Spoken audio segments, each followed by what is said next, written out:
વાત આજે જે ઘટનાક્રમ બન્યો છે એ ઘટનાક્રમમાં અમે એના જે બીજા મિત્ર હતા તમારી સાથે સ્ક્રીનમાં દેખાઈ રહ્યા છે પ્રયાગભાઈ, એ બંને જોડે હતા.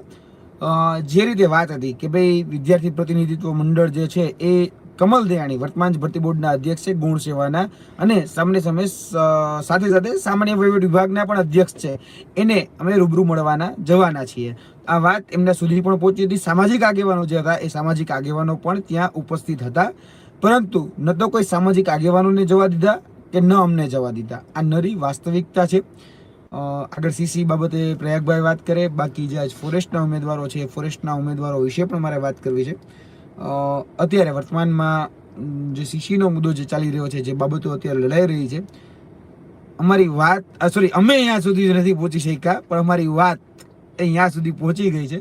આગળની વાત હવે પ્રયાગભાઈ જ કરે. જી, આજે 1 વાગ્યાની આસપાસ અમે યુવરાજ બાપુ અને દિનેશ બામણિયા સાહેબ અને 2-3 વિદ્યાર્થી મિત્રો કમલ દયાણી સાહેબને જે રીતે મળવા ગયા હતા, પણ મળતા પહેલાં જ નીચે પોલીસ દ્વારા મારી અને યુવરાજ બાપુની અટકાયત કરવામાં આવી અને અમને ડિટેન કરી દેવામાં આવ્યા હતા અને અમને 8:30ની આસપાસ છોડવામાં આવ્યા. અને જે પોલીસ તંત્ર છે એમનો આભાર કે એ બી એમની જે ડ્યુટી બજાવી રહ્યા છે, એટલે પછી અમને છોડવામાં આવ્યા. અને બીજી વસ્તુ એ કહેવા માંગીશ કે કાલે કેબિનેટ કક્ષાની મિટિંગ મળવાની છે, તો વિદ્યાર્થીઓને ખાલી એક સંદેશો આપીશ કે આપણે લાગે છે કે જો આ મુદ્દો સીસીનો જે મુદ્દો છે એ સાચો છે, આપણી જે વાત છે ભલે કમલ દયાણી સાહેબ મળ્યા નથી પણ આપણી વાત એમના સુધી પહોંચી છે. અને હું એટલું કહીશ કે કોઈ વ્યક્તિ મળતો નથી એટલે સમજી લેજો કે જો મળશે તો આપણા જે તર્ક છે એ અમને ખબર છે કે સાચા છે, એટલે કોઈ વ્યક્તિ મળે ના એનો મતલબ એવો થાય છે કે એ ખોટો છે વ્યક્તિ, એટલે મળવા તૈયાર નથી.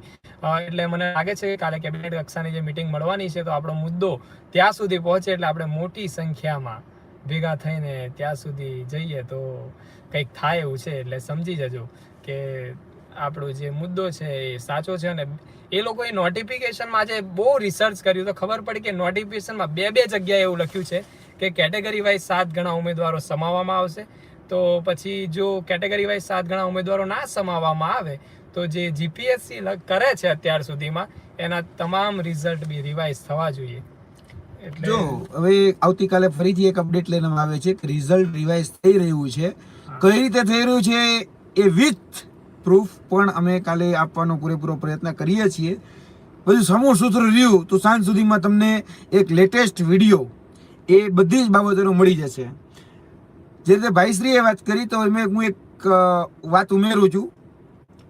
આઈબીપીએસ, આરઆરબી, જે રેલવે રિક્રુટમેન્ટ બોર્ડ છે, એટલે કે બેન્કિંગ જે છે તે, એસએસસી અને સીટેટ, હવે બધી જ ભરતીઓમાં જ્યાં સીબીઆરટી પદ્ધતિ છે, સીબીટી પદ્ધતિ કોમ્પ્યુટર બેઝ ટેસ્ટ છે, એના તમામ રૂલ્સ એન્ડ રેગ્યુલેશન, કારણ કે આ સીબીટી આપણે ગુજરાતમાં પહેલી વખત આવી ને, જ્યાં એપ્લાઇડ હતી ત્યાં શું સિનારીઓ છે એ સિનારીઓ જ્યારે તપાસો ને ત્યારે અદ્ભુત અકલ્પનીય અમને ઘણી બધી માહિતી એ જાણવા મળી.